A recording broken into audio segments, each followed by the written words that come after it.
자, 내신 시험을 위한 특별 강의, 작품 강의, 수품이 기쁨에게 미래에 실려 있는 미래행 교과서를 축으로 해서 일단 본문 정리를 좀 해줄게요. 본문 설명이 다 나와 있으니까 교사형 교과서를 활용했습니다. 자, 여기서 우리가 체크해야 될 부분은 일단은 뭐냐면 나는 슬픔, 너는 기쁨. 그래서 슬픔이 기쁨에게 나와 있는 거 아니겠습니까? 그래서 여기 보시게 되면은 일단은 사랑보다 소중한 슬픔 나왔어요. 맞죠? 요거 역설. 맞죠? 말이 안 됩니다. 그리고 여기서 보게 되면 또 하나가 슬픔의 평등한 얼굴 나왔죠. 맞죠? 요거 판단하셔야 됩니다. 요거는 슬픔의 평등한 얼굴은 결론은 뭐냐면 약자를 멸시하지 않는 거. 자, 여기서는 우리가 판단할 수 있는 것이 결국은 이른바 공동체 의식이요. 적어 주셔야 됩니다. 자, 그 다음에 나오는 게, 쭉 읽어 들어가면서 일단 여러분들이 읽었다는 걸 전제해서 가는 겁니다. 그리고 이제 여기 보시게 되면 뭐가 나오냐면 기다림을 주겠다 할 때 기다림의 의미. 요거 중요하죠. 이 기다림은 어떤 기다림이냐면 기다린 동안 시간이 흐르니까 결국 뭐냐면은 네가 소외된 이웃의 아픔과 슬픔에 공감할 수 있는 시간이 기다림이 된다. 이렇게 파악할 수 있습니다. 공감하는 시간적인 여유, 시간적인 텀을 주겠다라고 돼 있고요. 이 한방눈의 개념이 그냥 마이너스인데 문제는 뭐냐? 약자에게는 고통 여기까지 마이너스예요. 근데 강자에게는 기쁨을 주는 존재가 한방눈이래요. 그러니까 강자들은 한방눈을 보면서 아 예쁘다. 삶의 여유가 있으니까 이해가 되는 것이고 일단 봄눈은 약자를 감싸는 존재. 그래서 여기 보시는 것처럼 어차피 여기 보이는 한방눈과 봄눈은 서로 간에 대립적인 똑같은 눈인데 대립적인 것 이렇게 우리가 판단하시면 됩니다. 자, 나머지 것들은 일단 접어두시고요. 예, 여기서 보시게 되면은 슬픔이 기쁨에게라고 나오고요. 슬픔이 기쁨에게니까 슬픔이 기쁨에게 말하는 방식입니다라고 나왔으니까 여기도 나와 있는 그대로 밑줄을 쳐주면 화자, 그쵸? 이타적 존재, 오케이? 얘는 기쁨은 청자, 이기적 존재. 자, 이것 때문에 결론은 뭐가 되는 거냐면, 자, 여기 보시는 것처럼 슬픔이나 기쁨이라는 추상적 개념이에요. 자, 그쵸? 여기 나왔어요. 슬픔, 기쁨, 추상적 개념을 의인화. 여기까지.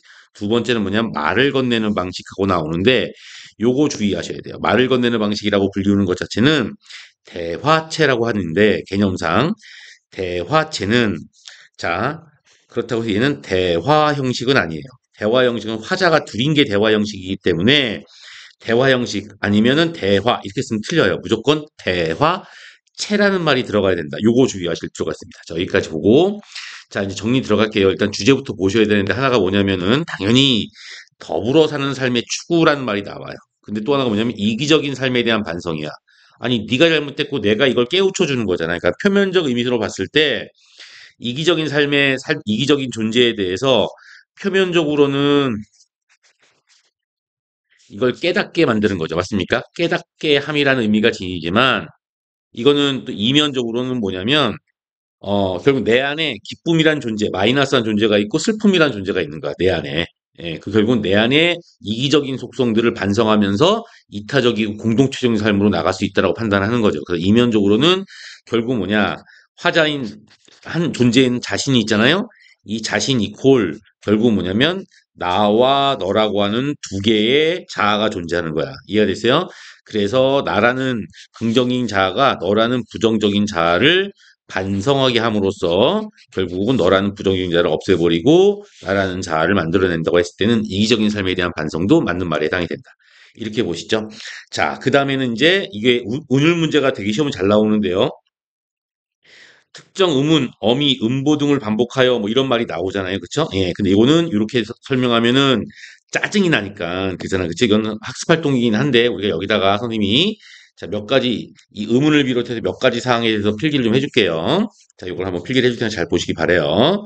자, 첫 번째가 뭐가 되는 거냐면 일단은 은율에 대한 이야기를 합니다. 이 글에서 은율을 이루는 요소가 뭡니까? 라고 해서 자 여기 나와 있는 대로 그냥 넘어가도 상관없습니다만 본문 볼 때 교사형 교과서에서 보게 되면 겠다가 계속 반복되고 있어요. 그쵸? 예, 그래서 은율을 이루는 요소로 우리가 꼭 짚어야 될 것이 결국은 뭐냐면 겠다의 반복이다.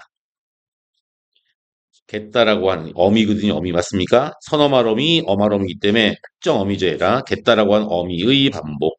이렇게 그 다음에 여기서는 눈, 한방눈, 너, 나, 너, 눈, 이것 통해서 특정 의문이요. 니은이라고 하는 특정 의문의 반복.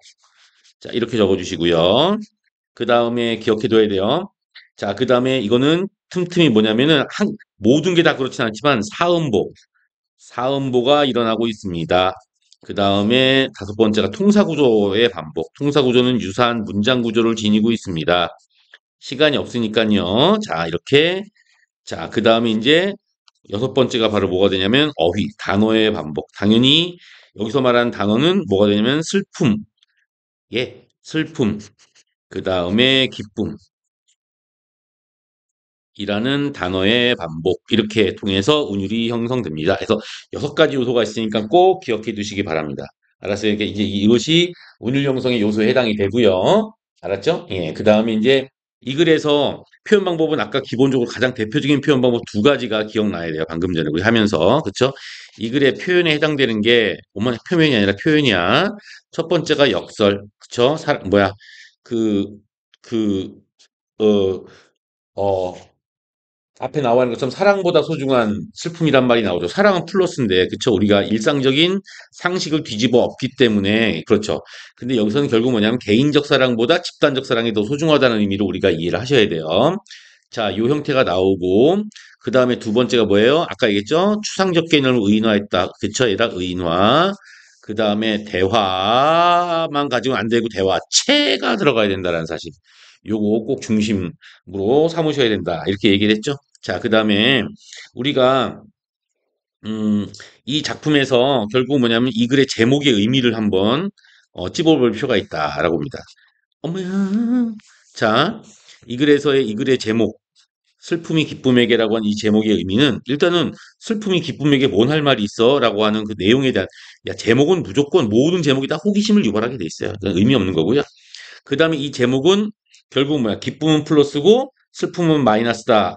라고 하는 일반적인 인식이 슬픔은 플러스다, 기쁨은 마이너스라고 하는 새로운 인식으로 바뀌기 때문에 이걸 우리가 이제 우리가 알고 있는 일반적 또는 뭐라고 하냐면 통념적, 일반적 통념적 인식이 바뀌었습니다. 뒤바뀌었습니다. 그 역전되었습니다. 이걸 표시하기 위해서 이 제목의 의미가 나오고 있습니다. 이렇게 보시면 돼요. 알았죠? 예. 더불어서 이 글이 서정갈래의 이해이니만큼 서정갈래에 대한 기본적인 특징들도 좀 볼 필요가 있는데요.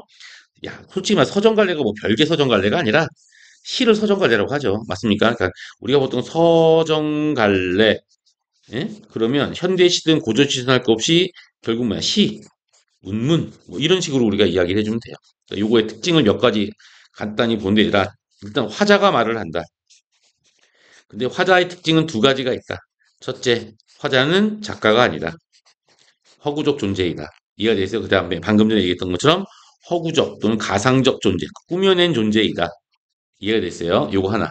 여기서도 마찬가지로 뭐냐면 기쁨이란 추상적 개념을 말하는 존재로 얘기했으니까 맞잖아요. 그쵸? 두 번째, 우리가 시에서 함축적 의미라는 말이 나오는데 시의 겉에 나와 있는 표현을 가지고 의미를 만들어낼 때 시적 의미를 함축적 의미라고 하고요. 이런 함축적이란 말 대신에 우리는 상징적이란 말을 씁니다. 상징은 어떤 특별한 의미를 지니는 게 아니라 그냥 시에서 표면적 의미 이외에 맥락상 새로 생성되는 의미를 우리가 상징적 의미라고 이야기합니다. 그 다음에 세 번째, 운문이란 말은 은율이 있는 문장이라는 얘기가 일단 은율이 특징이고요. 그러니까 겉으로 보기에 은율이 안 보여도 무조건 은율은 존재하는 겁니다. 알았죠? 네 번째는 일단은 다양한 표현이 사용된다. 일단은 겉으로 보기에 시를 형성하기 위한 표현이 사용된다. 이 얘기가 되고요. 자, 여기까지 딱 정리가 끝났으면 이제 우리가 필요한 건 다 끝난 거야. 근데 여기서 하나만 더 하게 되면 슬픔이란 말이 나오는데 행여나 시험 문제가 나오게 되면요. 우리가 슬픔이 어떤 게 나오냐. 여기 보는 것처럼 요 슬픔이 나와요. 요 슬픔은 내가 주고 싶은 슬픔이죠. 내가 주고 싶은 슬픔이에요. 맞죠? 그리고 요것도 마찬가지로 뭐야? 내가 주고 싶은 슬픔이에요. 맞죠? 그리고 여기 보게 되면은 뭐가 나오냐면 슬픔에 힘할 때 이것도 내가 주고 싶은 슬픔이에요. 그러니까 여기 나오죠. 요것들은 결국 내가 주겠다라고 하는 슬픔이 되고 요것들은 뭐냐면은 어떤 소외된 사람들에 대한 그쵸? 이 소외된 존재, 사람들에 대한 존재에 대한 관심과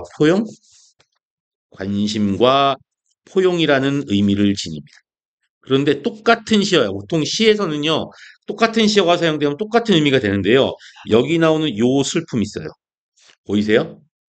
요 슬픔이라는 거. 이 슬픔은 소외된 존재에 대한 관심과 포용이 아니라 이것 자체는 뭘 의미하게 되냐면 이것 자체가 이미 소외된 거예요. 이 슬픔은 고통, 그냥 소외 자체, 뭐 이런 것들을 의미하게 됩니다. 그래서 이 슬픔만, 요 슬픔만 다른 의미를 지니고 있다라고 판단하시면 돼요. 특히 이게 재밌는 게 뭐냐면 앞에 나와 있는 세 개의 슬픔은 또 유사한 서술에 가요. 주겠다, 주겠다, 주겠다에 다 걸쳐 있는 그러한 슬픔인데 반해서 밑에 나와 있는 두 개의 서술어는 일단 거기에 해당이 안 되는 거죠. 그죠? 예. 그래서 문제는 뭐냐면 여기서도 슬픔에 대해 이야기하며 걷겠다니까 이야기하겠다는 얘기거든요. 그러니까 결국은 가겠다라는 것과 해결되면 의지형의 서술어랑 연결 안 돼 있는 거는 요 초록색 표시를 한 슬픔밖에 없어요. 그래서 슬픔에다가 밑줄을 치고 나머지 넷과 다른 하나는 했으면 여기다 체크해 주시면 돼요. 요게 이제 문제 푸는 방법이에요.